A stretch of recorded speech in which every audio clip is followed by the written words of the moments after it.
리플 뉴스는 자주 봐도 막상 그래서 뭐가 실제로 돌아가고 있는지 궁금하신 분들 많으실 겁니다. 오늘은 그 질문에 딱 맞는 내용인 것 같아요. 미국 기관이 발행한 전통금융 상품이 지금 XRP 레저에서 실시간으로 유통되고 있고, 이건 단순한 계획이 아니라 이미 수억 달러 이상 거래된 실제 자산입니다. 무슨 소린지 잘 모르시겠죠? 어떤 구조로 돌아가는지, 왜 이게 앞으로 더 커질 수밖에 없는지, 그리고 XRP랑은 어떤 연결이 있는지 영상 끝까지 보시면 한눈에 정리되실 겁니다. 시작하기 전에 구독, 좋아요 한 번씩 눌러주시고요. 알림 설정까지 해두시면 제가 올려드리는 영상에 대한 소식을 보다 빠르게 받아보실 수 있습니다. 이번 뉴스의 주인공은 구겐하임 트레저리 서비스라는 회사입니다. 처음 듣는 분도 있을 수 있지만 이 회사는 오래전부터 상업수표 발행, 단기 채권 운용, 유동성 관리 같은 전통금융의 핵심 업무를 해온 기관이에요. 쉽게 말하면 기업들이 단기 자금을 조달하거나 운용할 때 사용하는 정통채권 전문가라고 볼 수 있습니다. 그런데 이 회사가 최근에 DCP라고 하는 상품을 XRP 레저에 직접 올렸어요. 이 자산이 실제로 XRP 레저에서 발행되고 유통되고 정산까지 가능하도록 구현한 거예요. 완전히 실사용 가능한 형태죠. 그럼 여기서 DCP가 뭐냐? 이건 쉽게 말해서 블록체인 기반 기업 어음입니다. 기업 어음이라는 건 기업이 단기 자금 조달을 위해 발행하는 채권 성격의 상품인데, 구겐하임의 DCP는 이걸 미국 국채를 담보로 해서 발행합니다. 즉 그냥 민간 신용이 아니라 미국 정부가 보증하는 국채를 기반으로 한 상품이라는 거죠. 그래서 무디스 신용평가에서도 최고 등급인 P-1등급을 받았고, 이미 실제 시장에서 2억 8천만 달러 이상 거래된 실적도 가지고 있습니다. 무디스는 세계 3대 신용평가사 중 하나인데, 회사나 국가, 금융상품 신용 등급을 매기는 곳이에요. 쉽게 말해서 돈을 빌려줘도 될지 얼마나 안전한지를 판단해주는 기관입니다. 여기서 말한 P-1등급은 무디스에서 가장 높은 신용 등급이에요. 이 말은 상품이 단기적으로 봤을 때 부도날 가능성이 거의 없다는 거고, 기관 투자자들이 안심하고 투자해도 되는 수준이라는 뜻이죠. 즉 이번에 XRP 레저에 올라온 DCP는 신용도가 검증된 자산이고, 기관들이 실제로 돈을 넣는 투자 상품이라는 점에서 의미가 크다고 볼 수 있습니다. 여기서 중요한 포인트는 이런 검증된 전통금융 상품을 XRP 레저라는 퍼블릭 블록체인 위에서 운용하기 시작했다는 사실입니다. 그동안 이런 상품이 블록체인 기술로도 가능하다, 파일럿 프로젝트가 있다, 이런 얘기는 있었지만 이번에는 아예 실물 자산이 블록체인 위에서 돌아가는 구조를 완성했다는 게 다릅니다. 특히 실시간으로 발행,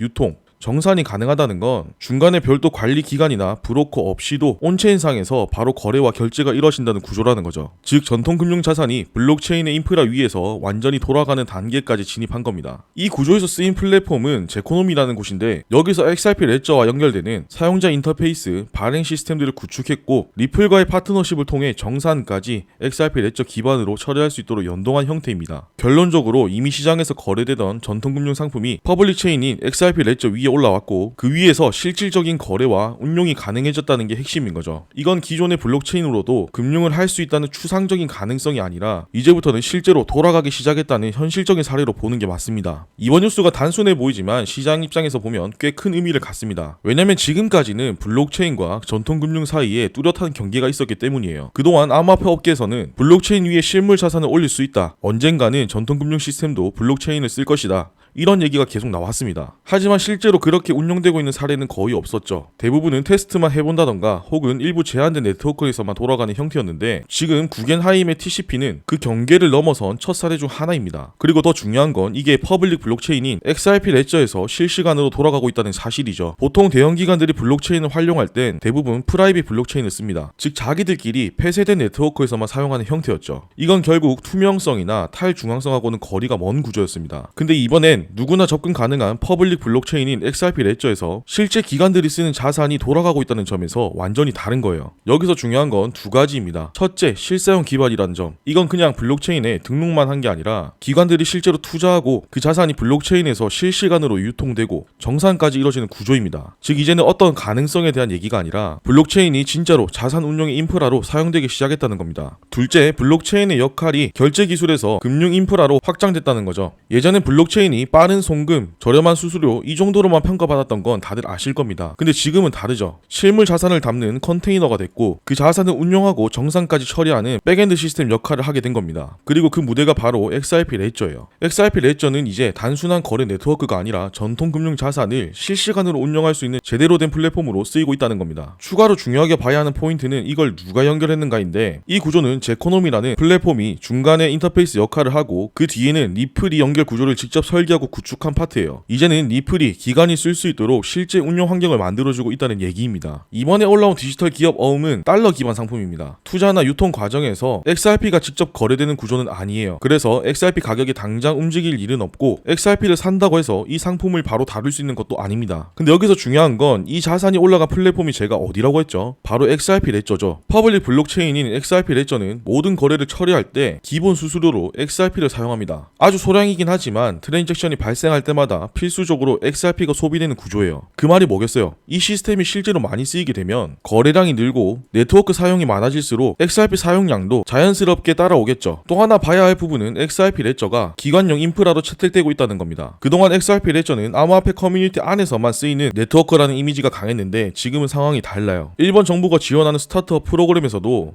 XRP 레저가 채택됐고 유럽에서 발행된 스테이블 코인도 XRP 레저 기반으로 발행됐죠. 또 미국에서는 이번처럼 기관 투자자들이 실제로 자산을 올리는 구조로 사용되고 있습니다. 이런 흐름을 보면 XRP 자체가 어떤 자산을 직접 대표하진 않더라도 그 기반 네트워크인 XRP 레저가 점점 더 많은 기관에 쓰이게 되면 XRP는 그 안에서 연료 역할이나 정산 연결 고리 역할로 계속 사용될 수밖에 없습니다. 다시 말해 XRP는 이 시스템이 굴러가기 위해 꼭 필요한 구성 요소 중 하나로 쓰이고 있어요. 리플이 최근 몇 달 사이에 전략 방향을 확실히 바꿨습니다. 예전에는 XRP를 활용한 ODL 즉 국경 간 송금 인프라에 집중했었죠. 하지만 지금은 시선이 완전히 다릅니다. XRP 레저 위에 실물 자산을 올리고 그 자산이 실시간으로 발행, 유통, 정산까지 가능한 구조를 만드는 쪽으로 전략을 바꿨어요. 이걸 가장 명확하게 보여주는 게 최근 발표된 상품들입니다. 먼저 첫 번째는 RLUSD입니다. 이건 리플이 직접 발행하는 달러 기반 스테이블 코인이죠. 일반 투자자용 코인이라기보다는 기관들이 결제나 정산에 활용할 수 있도록 만든 구조입니다. 그리고 이 RLUSD는 XRP 레저와 이더리움 양쪽에서 발행되기 때문에 다양한 네트워크에서 유연하게 쓸 수 있는 장점이 있어요. 그리고 두 번째는 유럽 시장을 노리기 위해 발행한 유로피 스테이블 코인입니다. 프랑스 기업이 만들었지만 XRP 레저 기반으로 움직이고 있어요. 특히 이 자산은 유럽의 미카 법안 기준에 맞춰 설계됐고 유럽 내 은행과 결제 회사들이 실제 테스트를 진행 중입니다. 즉 단순한 발행 수준이 아니라 유럽 기관들이 법적으로도 활용 가능한 환경으로 올라가고 있다는 거죠. 다음 세 번째는 온도와 아칵스가 진행 중인 채권 토큰화 프로젝트입니다. 여기서는 미국 국채를 블록체인에 올렸습니다. 그걸 기관 투자자들이 직접 다룰 수 있도록 구조를 설계했고 정산 인프라로 XRP 레저가 연결됐어요. 즉 이 자산이 거래되고 정산되는 시스템의 일부가 XRP 레저라는 거죠. 그리고 마지막 네 번째가 이번에 소개한 DCP입니다. 구겐하임이 발행한 단기채 상품이 실제로 XRP 레저에서 돌아가고 있고 기관 투자자들이 이미 수억 달러 규모로 거래한 이력이 있는 자산이에요.